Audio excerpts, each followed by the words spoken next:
Good morning everybody, this is Gary, no more Mr. Fat Guy. It's Sunday, January the 18th, 2015, and we're just going to do a quick recap on the various items, the training and the food and moods and all that kind of stuff.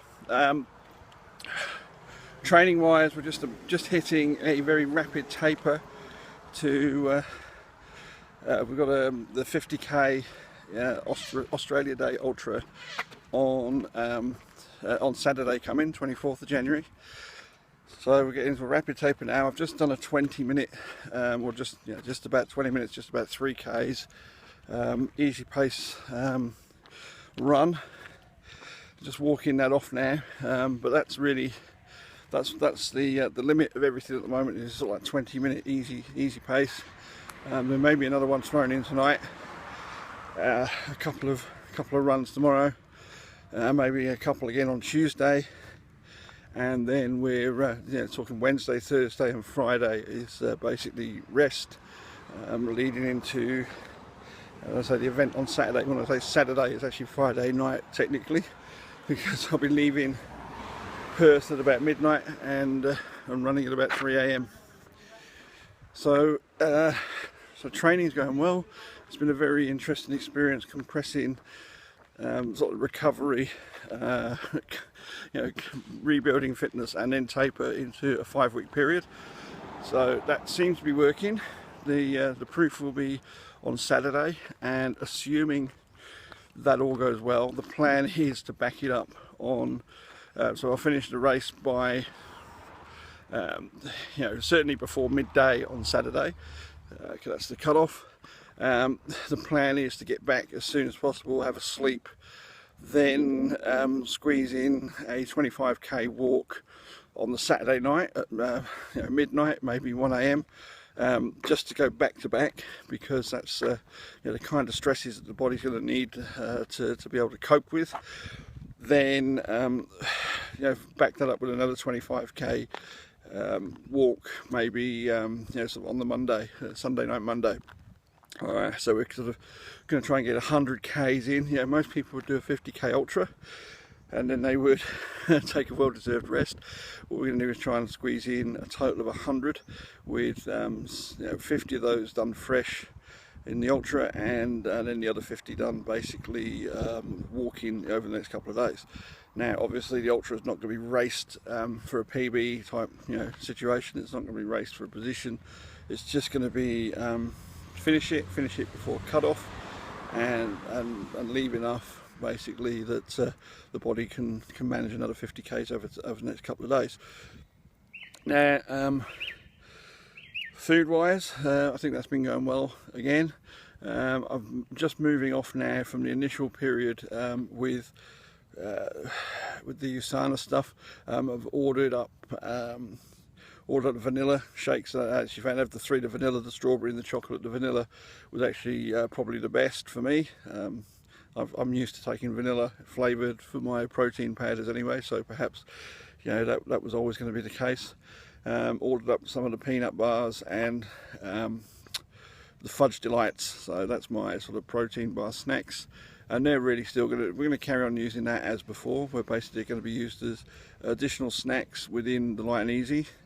It appears to be paying off. I appear to still have plenty of energy throughout the day. I've been getting my training done, and there's not been any issues, and I'm not really suffering in terms of hunger pangs. So food wise seems to be going well. It's going to be a bit up and down this week, because in the second, towards the end of the week, we're going to be starting hitting some pasta meals and just getting a bit of carb loading going on for the ultra. So I'll weigh in tomorrow, Monday morning, see what's happened this week. I'm not too sure how it'll look the following Monday, but we'll see how it goes. Generally mood wise, I think I'm very upbeat and optimistic, feeling good. I've had a few moments this week where moments of doubt have crept in regarding just simply because of the fact it's 2015 now. We're already talking about it being over halfway through January, and obviously May the 16th is approaching rapidly. So I've basically got the crowdfunding the site up, and started taking money through there, and that's been amazing to see people willing to actually you know, put their money where my mouth is, I guess, and make me do this thing. But we really do need lots of support in terms of particularly getting a vehicle and enabling the support, you know, having at least one support crew. Without that, the whole thing's going to be a disaster.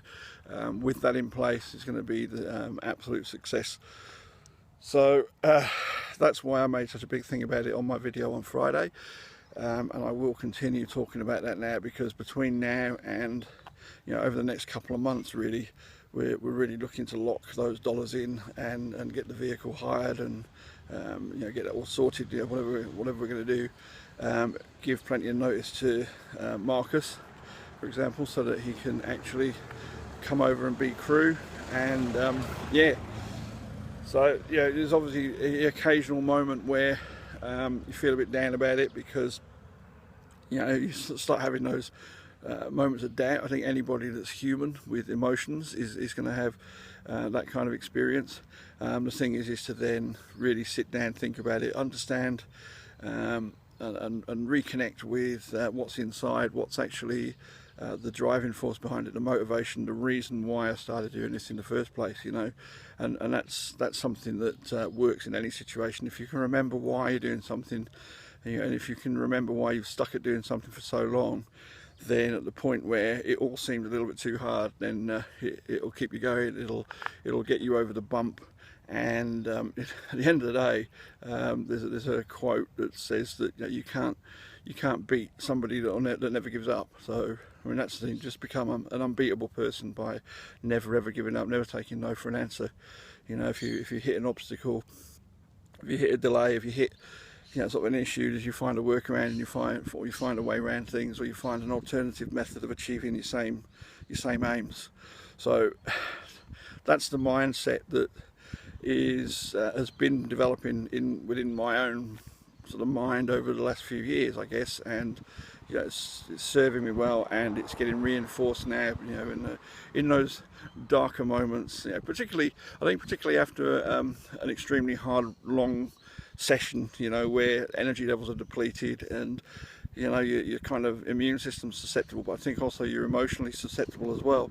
So you start getting those moments of doubt, and I'm sure there's going to be plenty of those. You know, the mind games across the Nullarbor and the mind games across Australia as a whole is going to be massive, and that's why it's actually going to be a really great thing to have somebody like Marcus alongside, because having had him ride the entire 42 k's of Gold Coast Airport Marathon on his push bike, you know, videoing me, I know what he's like. I know what kind of cheerleader he's like, and I know what his overall spirit is like. He's a very positive, bubbly guy. So that's going to be an absolute boon in the middle of the desert, I think. So yeah, looking forward to that. In terms of, let's say, impacts on the body, there have been, I've been kind of fighting off a bit of a cold. I think I did the big session, I think it was last weekend when I did the big session, and really you just get that feeling where like all your little niggles and aches start being amplified, because whatever it is, like little virus or whatever, just starts being able to attack those areas. You just get this like the achy, like you've got a cold or flu coming. So I've had that a little bit in the week, and combated that with a bit of zinc, and also just, you know, being positive about it, and took a couple of instead of one rest day, which was going to happen, I ended up taking a couple, and that seems to be okay. I mean, I'm a bit achy again this morning after yesterday's. Yesterday I did a park run, that was it, and that was mostly a walk. But so you know, it's just, you're constantly having to balance stresses on your body with sort of like giving it an opportunity to recover, and just monitoring that and being aware, just really being aware and listening to your body. So yeah, we've got those going on. Nothing bad, nothing untoward, nothing unexpected, and yeah, let's say everything is going in the right direction. And yeah, so thank you everybody for bothering to listen to these and watch these, and thank you for continuing to support, you know, to contribute on the page, and for sharing the links. And you know, it'd be good to see the GoFundMe account swelling in value this week. So if you could tell all your friends and colleagues and employers and business your business partners and business colleagues and you know, business contacts, if they go to gofundme.com/HAA 2015, or there's more information about different options at nomoremrfatguy.com.au/HAA 2015. So thank you all, everybody, for your continued support, and I'll be talking to you again very soon. Cheers now, bye.